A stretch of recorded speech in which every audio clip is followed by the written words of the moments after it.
আমরা দুদিন আগে দেখেছিলাম বারুইপুর মাদারহাট স্কুলে জয় শ্রীরাম বলার জন্য একটি ছেলের উপর অত্যাচার করা হচ্ছে। তার সহপাঠীরা তার উপর অত্যাচার করছে এবং তাকে কুকথা বলছে এবং তাকে হাত জোর করে ক্ষমা চাওয়ানো হয়েছে। তো এই ভিডিওটা খুব বেশি ভাইরাল হয়ে যায়। ভাইরাল হওয়ার পর এই সনাতনী ছেলেটির পাশে সমস্ত জনতা এসে দাঁড়িয়েছে এবং সবাই এতটাই প্রেশার দিয়েছে যে যে ছেলেগুলো তার উপর অত্যাচার করেছে তারা হাত জোর করে জনসমক্ষে ক্ষমা চেয়েছে এবং এটাও বলেছে এরকম ঘটনা আর জীবনে কখনো হবে না। তারপর তারা ছাড়া পেয়েছে, নালে উন্মত্ত জনতা তাদেরকে ছাড়তো না। ভাবুন তো, আগের সরকার হলে কি এটা করতে পারতো না। কারণ আগের সরকারেও আমরা দেখেছি কোনো একটি বোন তিলক পরে স্কুলে গেছে বলে তাকে স্কুলে ঢুকতে দেওয়া হয়নি, তখনও প্রতিবাদ করা হয়েছে, অনেকে প্রতিবাদ করেছে, কিন্তু এরকমভাবে কখনো প্রতিবাদ হয়নি। এই সরকার মানুষের মধ্যে ঐক্য এনেছে। আজকে হিন্দুরা এক হয়েছে, আজকে আর হিন্দুদের সঙ্গে খারাপ কিছু করা যাবে না। হিন্দুদের কোনো স্কুলে অপমান করা যাবে না।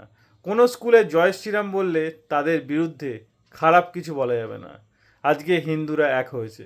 আজকে হিন্দুরা এক হয়েছে বলেই একটা বহুদিন ধরে চলে আসা সরকারকেও বিনাশ করেছে এবং নতুন একটা সরকার গঠন করেছে যেখানে মানুষের পাশে দাঁড়িয়েছে।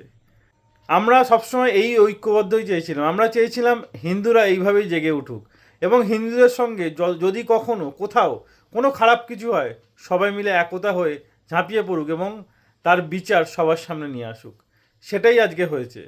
তাই নতুন সরকারের জন্যই হয়তো এটা সম্ভব হয়েছে। যেটা এই ছেলেটির সঙ্গে হয়েছে সেটা খুব খারাপ হয়েছে। যারা এটা করেছে তারা আরও বেশি খারাপ করেছে এবং তারা ক্ষমা চাইতে বাধ্য হয়েছে। সমস্ত জনতা মিলে এই ছেলেটির পাশে দাঁড়িয়েছে যে জয় শ্রীরাম বলেছিল। গোটা রাস্তা অবরোধ করে দিয়েছিল পুলিশ দিয়ে, তবে টিচারদের বার করা হয়েছে এবং এই ছেলেগুলোকে ঘিরে নেওয়া হয়েছিল। ছেলেগুলো নিজের ভুল বুঝতে পেরেছে এবং ছেলেগুলো আজকে বুঝতে পেরেছে হিন্দুদের আর অপমান করা যাবে না। হিন্দুরা যদি কিছু বলে সেটাকে ছোট করে দেখা যাবে না, কোনো হিন্দু দেবদেবীকে অপমান করা যাবে না। তাহলে হয়তো এরকমই দেখতে হবে তাদেরকে, বারবার জনসমক্ষে তাদেরকে ক্ষমা চাইতে হবে। তো ভিডিওটি অবশ্যই সবার সঙ্গে শেয়ার করে দেবেন। আজকে সত্যের জয় হয়েছে। জয় শ্রীরাম।